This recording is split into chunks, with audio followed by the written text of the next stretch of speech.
A terrifying incident unfolded while the man was out hunting. Suddenly, a massive grizzly bear charged at him from behind. He had no time to react before it knocked him to the ground. Quinn had no chance to fight back. He could only scream in agony as the bear bit and clawed him. His cries, however, only provoked the bear even more. Its razor-sharp claws shredded every inch of skin on Quinn's body. The pain was so excruciating that he could no longer even scream.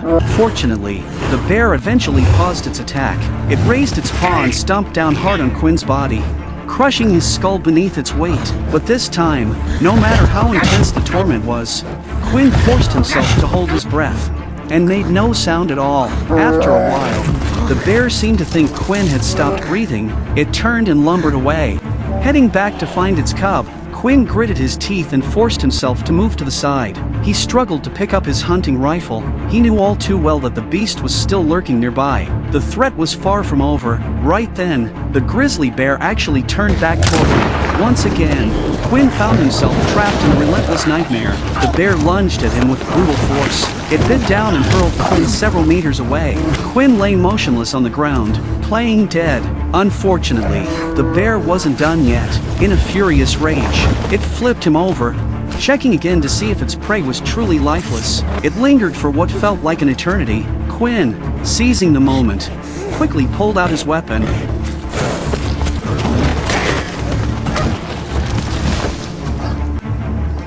This nightmare was far from over. It was only after a long time that his teammates finally found Quinn's trail. But when they managed to move the bear aside together, the sight that met their eyes was bone-chilling. Blood kept streaming from Quinn's neck.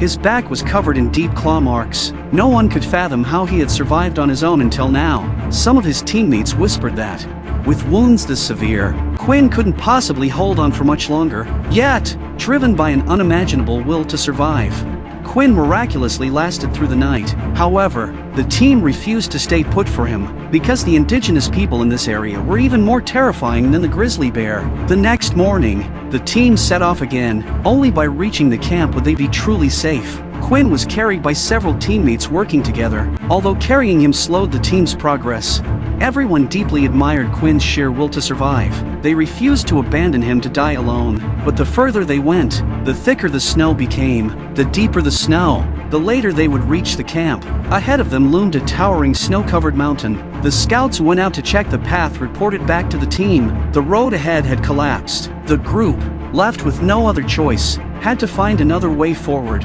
After much hesitation, the captain finally made a decision. If they continued to carry Quinn on the journey, it would surely jeopardize the safety of everyone else. Yet, the captain just couldn't bring himself to abandon him outright.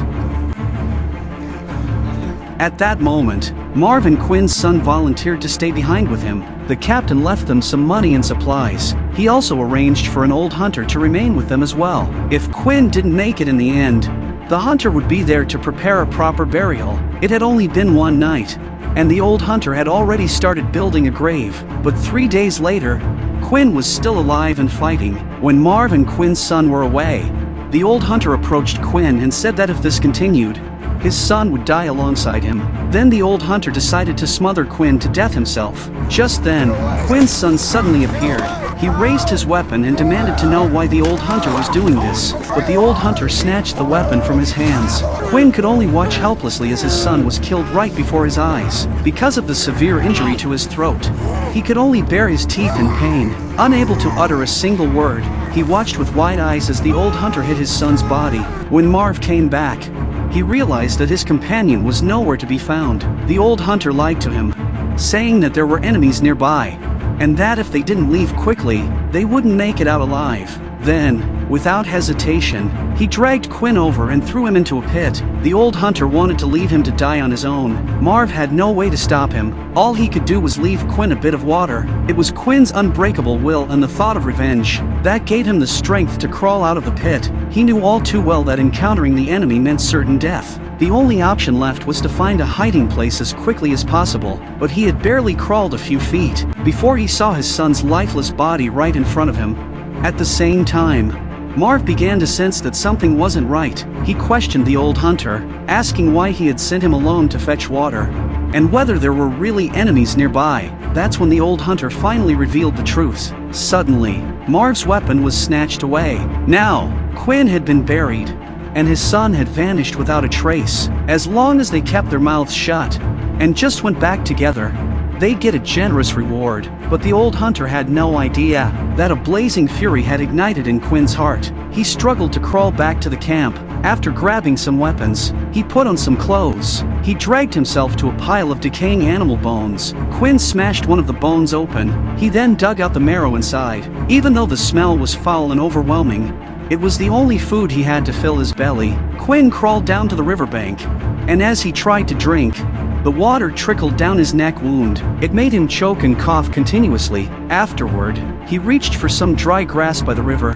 Then he grabbed some gunpowder and smeared it over the gash on his neck. When Quinn woke up, he was shocked to find the local natives nearby. If they discovered his whereabouts, he would surely face a terrible fate. With no other choice, he hid in the icy water, but all around him, enemies were closing in. His position was about to be exposed. Quickly, he used the current to drift downstream. Still, the enemies above raised their weapons. In desperation, Quinn plunged underwater, narrowly avoiding a deadly attack. However, the raging river overturned him. Fortunately, he grabbed onto a piece of wood, barely saving his life. The river carried Quinn all the way downstream, allowing him to finally reach the shore safely. He quickly stripped off his soaked clothes. Then, he lit a campfire to check his wounds. After spending so much time in the water, his injuries had become severely infected. At this moment, he knew he had to regain his strength immediately. Luckily, Quinn was a seasoned hunter. He swallowed a few mouthfuls of food quickly. He put on his clothes and leaned on his walking stick. As soon as he stepped ashore, he spotted several wolves working together to hunt a yak. From a distance, he watched carefully, hoping to scavenge some leftover scraps. The wait stretched into the dead of night. Quinn suddenly noticed the pack of wolves scattering in all directions. The reason was a man driving them away. Although Quinn understood that confronting him might bring deadly consequences, his hunger left him no choice. Quinn fell to his knees. He signaled that he meant no harm, only seeking some food. Even though they were enemies in this place, the man still handed Quinn a piece of beef. Without hesitation, Quinn grabbed the meat and began to eat. Afterwards, Quinn shared his story with the man. Surprisingly, their lives had many similarities. The man deeply admired Quinn's resilience. He planned to have Quinn come along with him. Unfortunately, as time passed, Quinn's injuries and illness reached their limit. Finally, on a blizzard day, he completely collapsed. The man hurriedly gathered dry branches and started a fire. He also built a makeshift shelter. Then, he applied herbal medicine to Quinn's wounds. Meanwhile, Marv and the old hunter returned to the group. The old hunter lied to everyone, saying he had held a funeral for Quinn, but his son had been brutally killed by enemies. The team leader kept his promise and gave the old hunter a generous reward. He also felt deeply guilty over losing this old friend. At that moment, Quinn miraculously woke up. His lifesaver had left alone to search for family. He had left Quinn the last of their food. After packing his belongings, Quinn continued on his journey. However, after only walking a few dozen meters, the scene ahead stunned Quinn instantly. His lifesaver from the past few days was hanging from a tree. Not far away, a group of enemies was gathered. It was clear they were the culprits. Unfortunately, Quinn's strength wasn't enough to avenge his lifesaver. The only thing he could do was to rescue the captured woman. After taking down one enemy, he immediately mounted a horse and galloped away wildly. Luckily, the startled herd of horses allowed him to escape. However, his water canteen was left behind. The next day, an arrow suddenly woke Quinn up. A group of enemies quickly surrounded him. He killed one of them with his weapon, then rode off again to continue his escape. But the enemies chasing him grew in number, still relentlessly shooting arrows at him.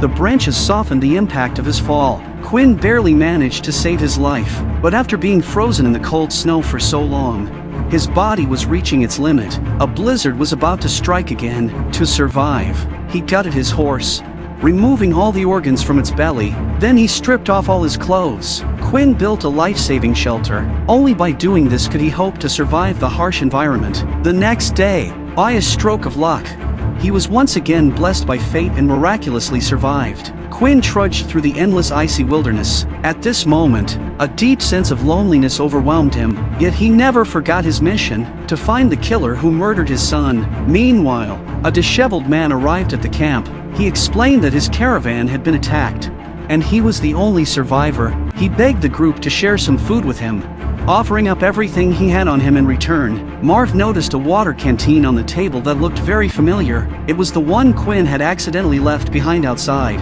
The captain quickly gathered a search party. Late one night, they finally crossed paths with Quinn, but when they saw his condition, everyone was struck with shock. The captain angrily demanded, "Who did this to you?" The captain, filled with rage, grabbed his weapon and stormed into the cabin. However, the old hunter had already vanished without a trace. He had even taken all their belongings with him. The captain could only take out his anger on Marv.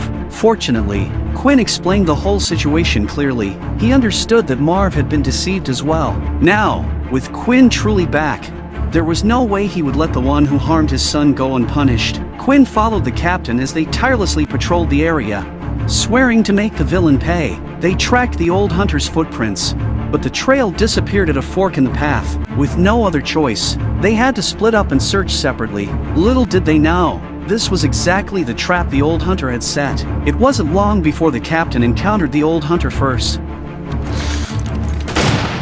The loud gunshot sent a chill through Quinn's heart, but when he arrived at the scene, all that was left on the ground was the captain's lifeless, stiff body. Quinn had no choice but to carry him back. Meanwhile, the cunning old hunter had already set up an ambush along the return path, but when he lifted the body, he froze in shock.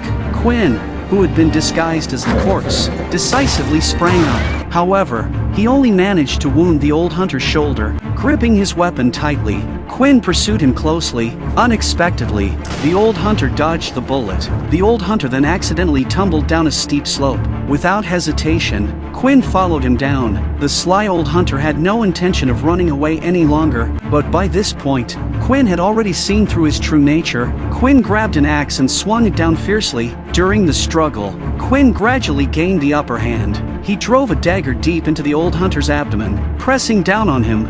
Quinn was determined to seek justice for his son no matter what. At last, the old hunter grew afraid. He begged Quinn desperately for mercy. Quinn hesitated at first upon hearing this, but when he looked up, he saw several enemies approaching their location. A plan formed in Quinn's mind. He decided to leave the old hunter's fate in God's hands. The old hunter floated down the river with the current. What awaited him next was a terrifying hell. Quinn had finally achieved his revenge, but at this moment, he had lost all strength to run. He watched as the enemies drew closer and closer, yet they did not lay a hand on him. Only now did Quinn clearly see. The woman riding on horseback was the same woman he had saved before. His kindness had ultimately saved his own life.